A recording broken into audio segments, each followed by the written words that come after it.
we are running short of time, so we will have only 5 minutes discussion, and I will take only 3 questions. Sorry to have taken the advantage of taking the first question. So I have 2 more questions. Yes. One right there, and one from here, and one there. Thank you very much for that enlightening presentation. My name is Dr. Ann Kihara. I'm from Kenya. I'm an obstetrician and gynecologist. And I think I'm very closely intertwined with the pediatrician who's facilitating this. I'm looking at this slightly differently. Intimate partner violence. Are we getting more and more women getting displaced reactions even for the child? Why do I say this? I'm battered by my husband. Did I really want that pregnancy? Was I allowed to have contraception? Even if I delivered this baby, what's the sex of this child? Am I allowed to breastfeed this baby optimally? I'm beginning to ask one very deep question. Are children also suffering the aftermath of what a mother has experienced through the reproductive cycle? I think that's a very pertinent issue. Sylvia, it's on your board. Next question is from this side. My name's Susan Hadley. I'm from the United States. I was struck by your data on violence in the schools. And initially I thought the violence was at home and the kids were coming to school. But you said it was violence from the teachers to the children. Is that right? Yeah. Really? From the teachers, yeah. From the teachers to the student. Yeah. Well, you kind of have a captive population there. Is there no way to find out which teachers are doing what to these kids?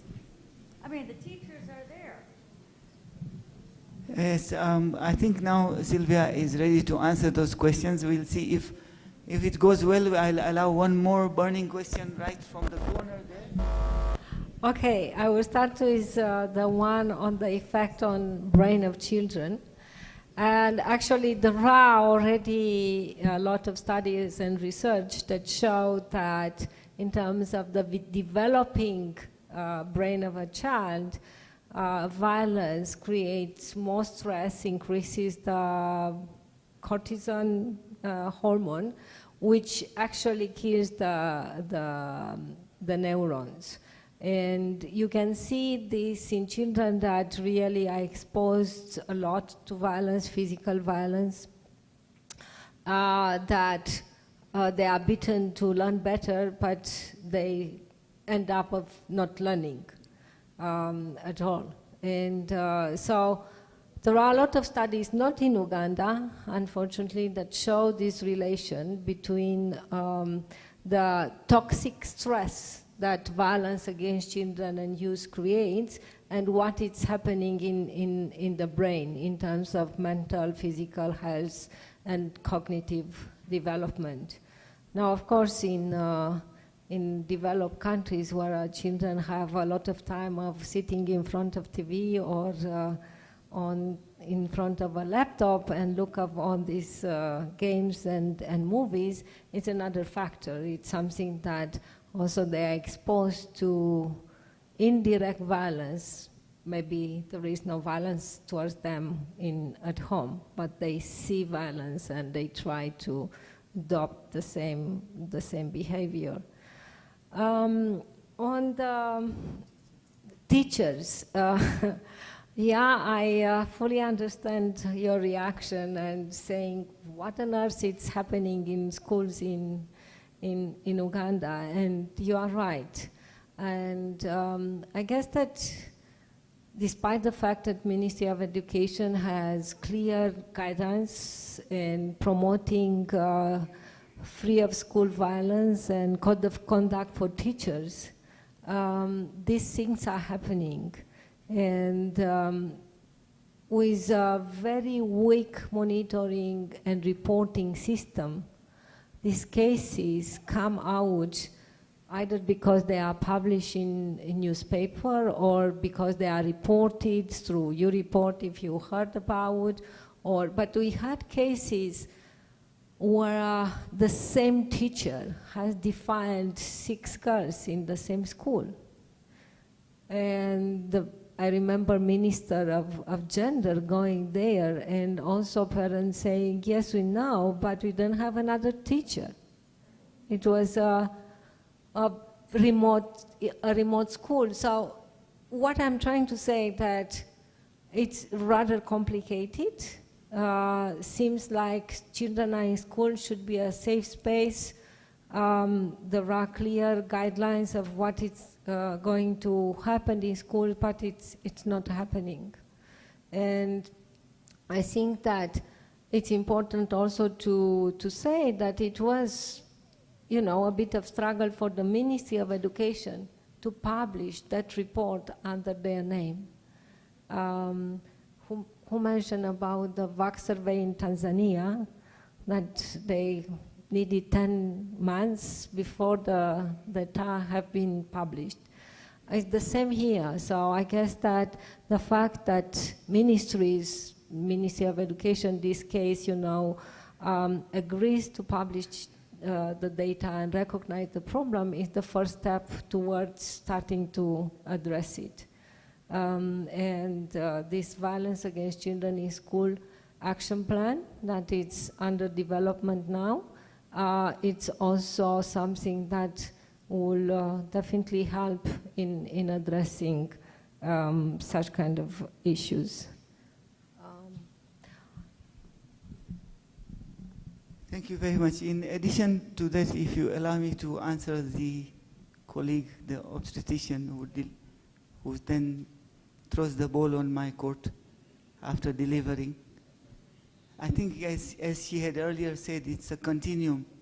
So right from day 0 of conception, what we commonly now have the term the 1,000-day concept. So right from conception, even the brain, the psychology, everything related to child health is related to that 1,000-day concept and continuum of care. One last question, and we'll then stop here, so that I'm very sorry now that time is very limited and the next presentation is ready to start. As I promised, I'll take the last one, please. Thank you very much. My name is Dominic Gaeta. I'm a lawyer, and I apologize, I wasn't here at the very beginning, so maybe the things I'm going to say now might have been touched upon in the beginning. Mine is more of an observation. I feel that we are concentrating more on physical violence as against other kinds of violence, economic, psychological, that we are not addressing, and yet they all occur in the same way as physical violence. But even as we talk about physical violence, we're again concentrating on rape and sexual violence. But we have other forms of violence, mutilation, maiming, that we are not talking about. And when we talk about sexual violence, we are putting our emphasis on girls. And yet we know that there is sexual abuse of boys and men. It is always reported. So it makes me feel very, I'm very anxious when we are concentrating on one part of the people we are supposed to be talking about. And again, when we talk about sexual violence, I see us envisaging heterosexual relationships, and yet, and I say this, I speak to the medical personnel, if a person who is in a homosexual relationship came to you with an issue, would you turn them away? Forget about, I know we've had a law that has been recently nullified in Uganda, but even without that, we have a penal code that prohibits same-sex relationships. But as a medical personnel, if someone came to you with a case of abuse, would you turn them away? I would suggest you stay to the agenda, to the topic. No, what I'm saying is, would you address that abuse in a same-sex relationship, because it is still intimate partner violence? That was my question. Thank you very much. Just to start the ball rolling before I give to Sylvia, I think the focus is what is the effect of intimate partner violence, whether it is sexual, physical, emotional, or anything, how does it affect the child? And in that context, this paper was presented in that context. There are many issues you have touched about, and some of them have been alluded to in the morning, and I'm sure they will allude to later on. In terms of same-sex relationship, the effect there, I can't see the effect on the child, because there isn't a child in the same-sex relationship, at least biologically. So it is a little out of topic now, but I'll ask Sylvia if she has anything else to add on to. I think it's a valid point that also men and young boys are victims of different forms of violence. And actually, in my slides, I said that 9% of men have experienced sexual violence at least once since the age of 15. And so it's there.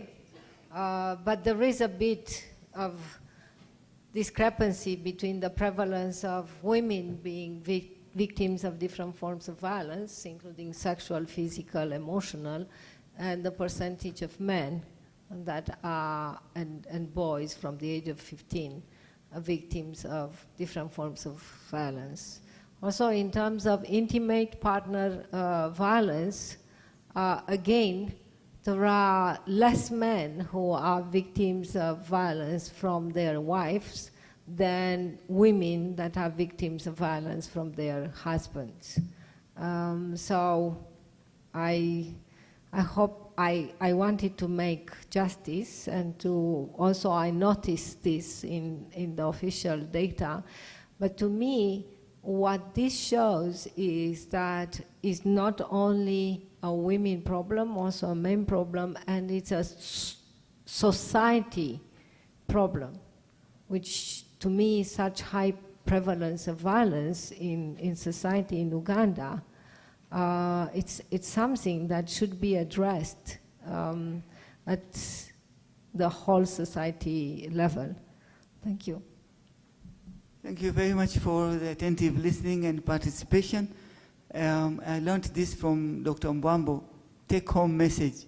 Number one, intimate partner violence affects children's health and children's outcomes in terms of school dropouts, teenage pregnancy, multiple bruises, child abuse, abandonment, stunting, and also other issues, as we mentioned, somatization of the symptoms and things. It is a very common occurrence, but there is very little data on it. It is a very common occurrence, but the laws and policies aren't binding and properly implemented. With this, I would like to thank you very much for attentive listening, and welcome to the next session.